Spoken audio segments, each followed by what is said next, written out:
li ci biir tool mooy seen émission bi fekk baykat bi ci biir toolam di waxtaane ay ndamam ak ay jafe-jafe ñu ngi ci ànd ak Asol mi andi engrais yi ni pompe ci xob yi yu mel ni Thio plus Basis Amino Leaf Mixamine ak engrais araw yu mel ni T10 am doole lool ci tool yi. xarit jëndal ci produit Asol yi soo bëggee dooleel masse agri ndax mu mën dem visiter tool yi. sëñ Mor donc ñu ngi ci deuxième partie wu suñu waxtaan wi mais fi mu ne soo doon xayma ci xaalis ñaata nga dépensé ci tool bi parce que ñu bare xaalis ñamuñ ko waxtaanee wante mënut a ñàkk ndax ñu bëri bëgg nañ am na ñoo xam ne say morom la newoon nañ Italie bëgg dellu si ñi États-Unis leen féete bari naa ñu ma ciy dégganteel mais suñu déggee niveau d'investissement ak coono yi mën nañ ragal wante su fekkee teel nañ xam li yëf yi di njëg bi ci ñaata la toll dinañ xool ñoom nu mënee remodeler leur projet yow lan nga leen di wax ci li nga fi dugal ci alal. waaw fii dëkk Mouhamed c'est sur une superficie de 50 hectares. booy xayma tey li fi dugg al mat na 200 millions. yow gis nga ko dañ ko culture ba mu wër ba daj. waaw dañ ko def grillage ba mu wër ba daj. waaw grillage bi dépense nañ ci 18 millions. 18 millions grillage. daf may fàttali sama benn xarit Maxtaar Lo booru parc ba lañ ko joxoon moom tamit ceeb. mun day clôture toolu ceeb bi wante nee na balaa muy pare clôture dafa dem ba si ak rek nan arrêté daal ndax xam na ni la waroon dugg ca ceeb ba ca clôture ba la yem. mi ngi noonu. li fi nekk ci machine boo ko xayma mat na 100 millions. mat na 100 millions li fi nekk ci ay machine donc aménagement suuf si yooyu il faut calculer sur des 30-40 millions. donc déjà dañuy chiffre bi bala wax. donc on est sur plus de 200 millions dañ ko investir fii. d'accord loolu nag ginnaaw yàlla li ñu ci dimbal ñun biñ demee ba jeexal ba suñ doole jeex. wax naa ne fii sama frère moo ko moom suuf si. donc dañu créé benn société. waaw ndee ko Sil Agro. ñu bokk ko man ak moom. waaw ku may jàppale ci côté boobu. nga xam dañ mujj yokk ay machine am na benn pelle bu fi nekk moo ngir a fële. waaw pelle ça nous a coûté 17 millions. ak yeneen machines yu ñu yokk. sëñ Mor defal nag parce que man li may expliquer nii ci say dooley bopp te Sénégal mu bare yoo xam ne outils yoo xam ne yéen mën ngeen ci jafandu pour mën a jóg. comprendre ma daal lan moo leen gàllankoor ba demoo leen ci état bi wala service état bi jël fay fonds yoo xam dinañ leen mën a jàppale. loolu dafa yombul Mohamed surtout côté bii ñu nekk man au début doon naa ko jéem. mais dama ci doon rencontrer ak ay lenteur yu dul jeex. léegi nag bala ngay commencer sa liggéey dem di xaar ku lay financer wala kuy dimbali muy tardé. sa liggéey di yàqu nga dem ak li nga man nga def yëfu murit daal. gis nga fii lu ñu xam nga lu ñu dimbali. lu ñu fi jëlee. ci delluwaat ci tool. ci tool la dellu. waaw bu ñu bàyyi ba suñu campagne jeex. ñu réinvestiraat ci tool. ñun ñu ko seq ñun. gañe guñ ci dara mais liñ ci gañe mooy bëgg-bëgg bi ci am ak cofeel gi ñu am ci mbay. ak rafet njort ne lépp dina baax. mais sëñ Mor. xam nga Sénégal soo ñëwee am na programme yu mel ni APIX. nga xam ni dañuy jàppale entrepreneurs yi. am na bu naan bureau de mise à niveau des entreprises nga xam ni lu bari ci ñenn ñi suñuy investir dafay am xaalis bi mu leen di jàppale ñi 40% ñi ñu demee noonu.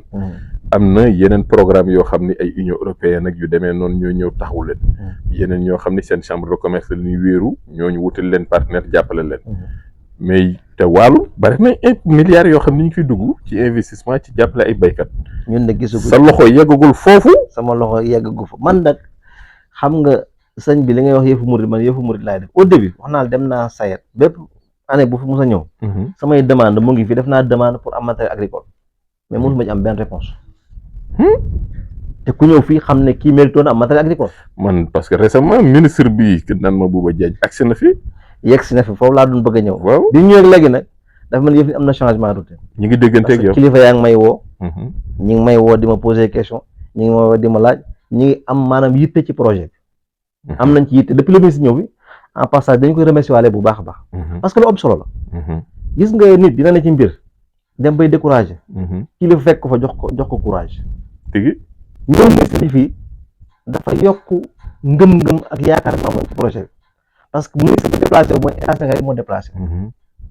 te passe-passe bi mu am ak njàmbaat yu am ba ñëw fii yombul ñëw xam nga ne. yombul ñëw parce que dañuy wàcc mbuubeen. waaw topp rang-rang beeg dugg fii kun fi indiwul doo fi ñëw.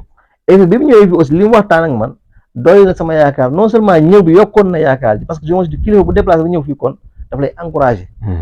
mais wax nañu wax joo xam si ni jàpp nañ loolu wax lu nekk ci moom la te it dañ ko réaliser. incha allah te bi mu fi jógee léegi aussi wax dëgg yàlla waa SAED ñu ngi nemmeeku dañuy woo ak kilifa yi fi nekk yëpp dañu woo dañu xelal dañu posé ay question ñu laaj ay suñu bëgg-bëgg ak suñu kii ñu ngi bind nag jotaguñ dara nag dañ koy wax dëggantaan waaye nag am nañ yaakaar ci ne li promesse yi nga xam dinañ def nañu ko dina ñëw parce que mosuñoo gis engouement bi am ginnaaw ñëw ministre bi mosuñoo aussi jàpp bi ñu jàpp ak fi ñu teg lu jiitoon ministre bi mosul am comme ñoonu mu am nag jàpp nañ lépp nu lay demaat ci kanam mais nag ñun moom xaaruñu woon kenn dañuy liggéey di dem ndax dañ naan lam doon dundee daaw ba fekk ko fi ren ba cëkkoo ne dina gudd fan ñun ci loolu lañ nekk teewul nag ñoo gën a soxla ku ñu jàppale parce que tool bi fii dañ perspective parce que li ñu soxla bari na yow gis nga culture bi ñu def mais bu ñu amoon ay serre mais c'est extraordinaire on a besoin de serre kooku nañ ci waxtaan voilà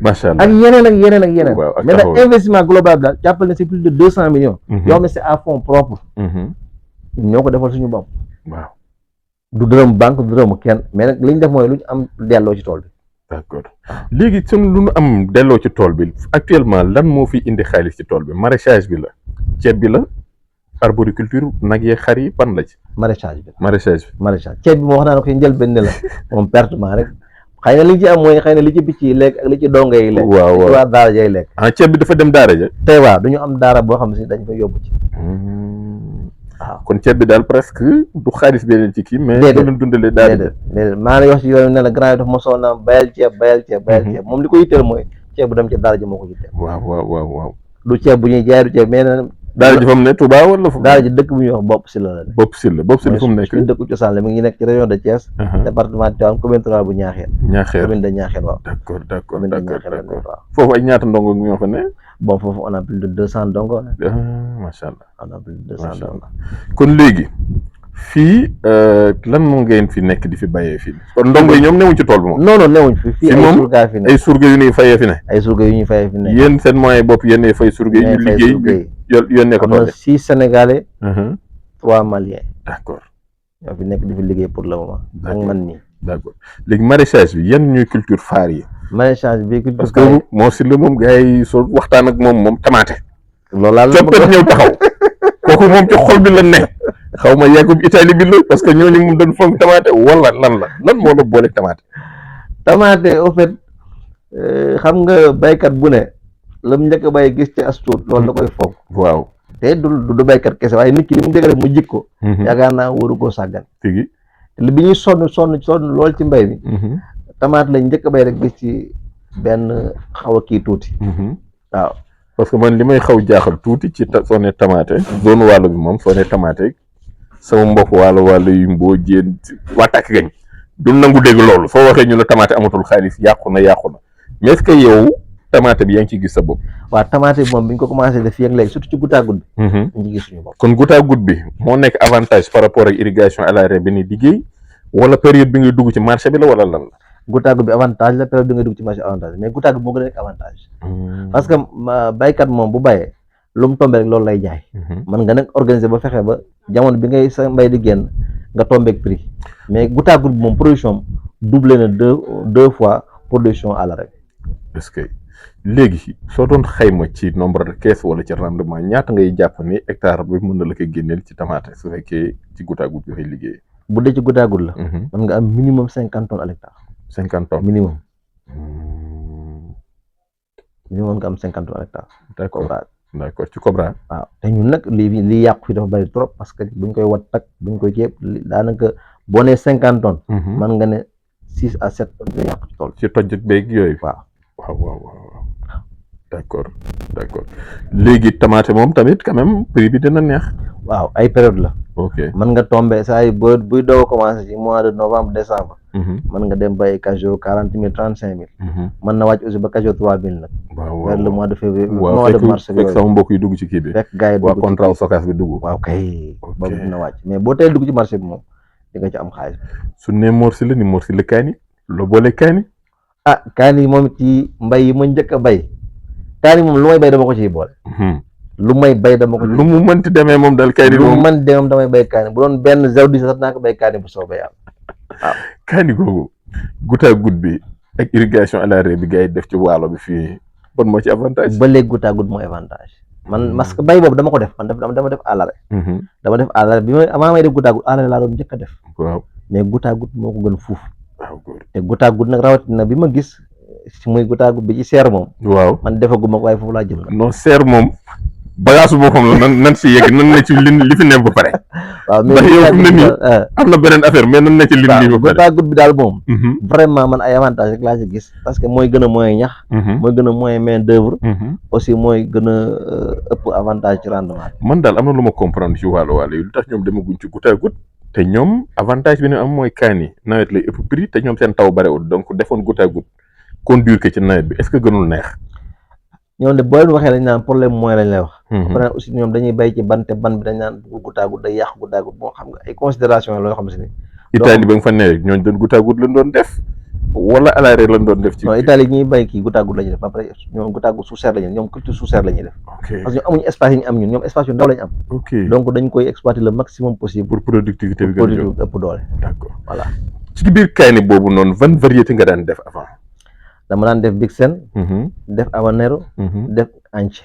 wante ci diggante bi am na bu nu sunu benn xarit bu naan Ousmane Fall. waaw maa ngi remercier Ousmane Fall bu baax. Ousmane Fall la la defal. Ousmane daf ma jëlee fu sori.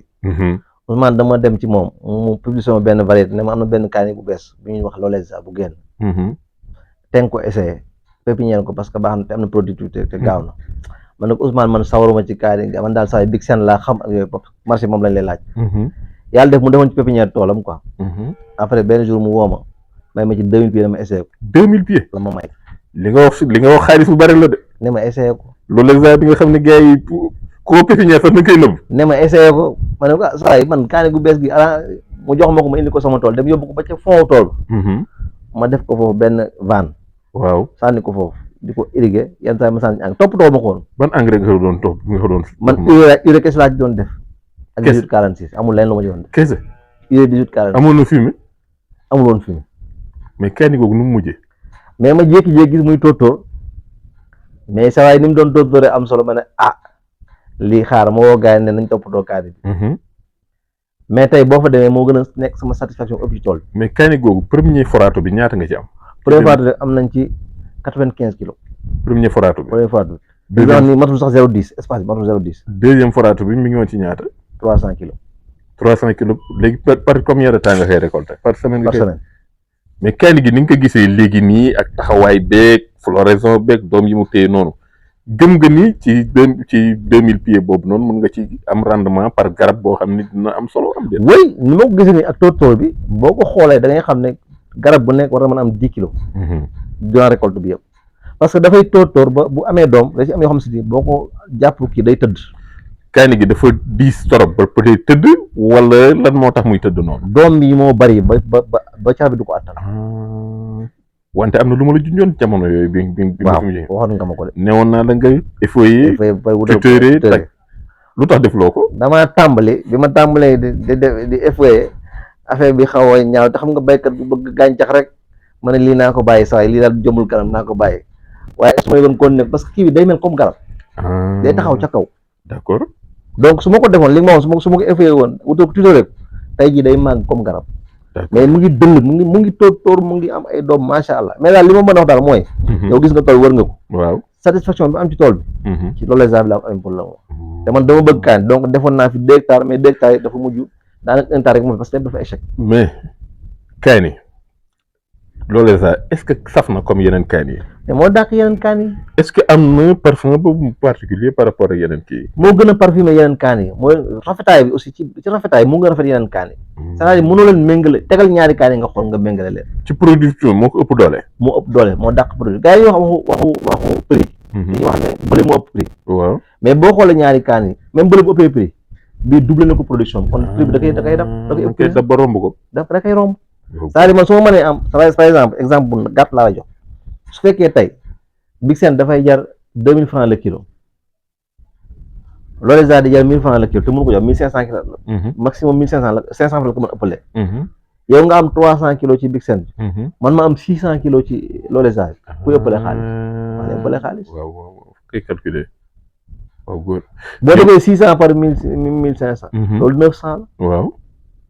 nga def 600 par 2000.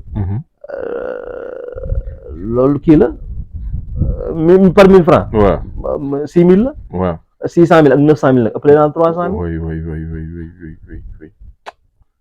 sëñ Mor daal yëf bi boo dëgg nga jaay ci yëf. sëñ bi li ëpp kay li ëpp quantité. yow da ngay ëppale prix. parce que même bu yow boo ma ëppalee prix ma ëppale quantité. waaw foofu laa lay dawee ba raw la. dëgg la. parce que man dama laa doublé yow tey ci prix yow doublé woo ma. ok xam nga doublé ci production. te am na beneen facteur bu am importance ci kaani mooy est-ce que kaani gi mi ngi futu comme variété bi nga daan def est-ce que boo ko méngali ci affaire futu kaani bi résistance bi fan la ëppee. résistance au début peut-être doon na tóotóol doon na wadd. mais li ma xamul woon te loolu Ousmane moo ko xamal mooy ndekete. début bi tóotóol yooyu di wadd la tiital. mooy defar kaani gi. saa yooyu yu njëkk yi. day wadd. waaw xam nga dama jàng benn affaire xëy na dañ ci yegg maa ngi ko jàng keroog ci journée porte ouverte yi ci. Agrosite waaw mooy ñun ndekete tóotóol bu njëkk bi dañ ko war a fàq mu dëj. d'accord mooy doom bu njëkk bi. doom bu njëkk bi ñaan fruit king. bii nag mooy waddal boppam. ok.